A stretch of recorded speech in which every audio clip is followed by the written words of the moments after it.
కార్లను అద్దెకి తీసుకొని వాటిపై లోన్లు తీసుకొని కారు యజమానులను మోసం చేస్తున్న నిందితుడిని చాంద్రాయణగుట్ట పోలీసులు అరెస్ట్ చేశారు. నిందితుడి వద్ద నుండి 5 కార్లు స్వాధీనం చేసుకున్నట్లు south zone ACP Manoj Kumar తెలిపారు. నిందితుడిని రిమాండ్కి తరలించినట్లు ఆయన చెప్పారు.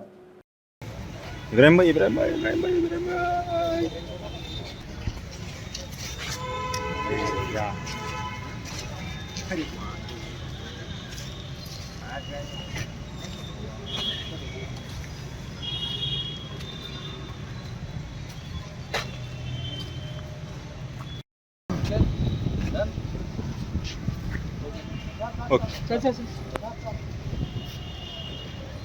भाई जरा भाई लगता है मुझे 30 सेकंड तक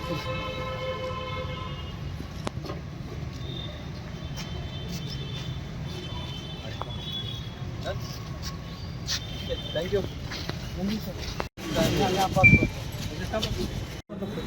చంద్రాయణగూడ పోలీస్ స్టేషన్ లిమిట్స్లో క్రైమ్ నెంబర్ 436/23 దీనిలో ఇది మనకు 406/420లో కేసు బుక్ చేయడం జరిగింది. మహమ్మద్ అస్లాం నవాజ్ అనే అతను చాలామంది దగ్గర ఇండివిజువల్ ఓనర్స్ దగ్గర 4 వీలర్స్ రెంట్కి తీసుకొని ఈ రెంటల్ బిజినెస్ నడిపిస్తూ ఉన్నాడు. సో ఈ రెంటల్ బిజినెస్లో మొదట్లో ఒక 2-3 మంత్స్ వాళ్ళకి పర్ మంత్కి ఒక 20,000 30,000 రెంట్ లాగా ఇచ్చి దాని తర్వాత ఒక్కొక్క వెహికల్ని వేరే వాళ్ళ దగ్గర అమ్మడం జరిగింది.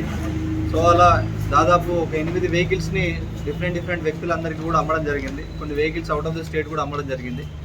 సో కొద్ది రోజుల తర్వాత ఈ రెంట్ రాకపోయేసరికి ఓనర్స్ అడిగితే అతను సమాధానం దాటవేసి అతను వేరే రాష్ట్రానికి పారిపోయాడు.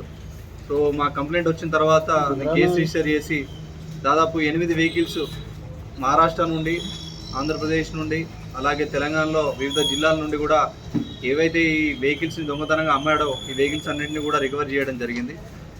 ఇప్పుడు 8 వెహికల్స్ రికవరీ చేశాము. దానిలో చాలా కొత్త మోడల్స్ ఉన్నాయి. అలాగే వాటి వాల్యూ దాదాపు 1,20,00,000 రూపాయలు ఉంటుంది. సో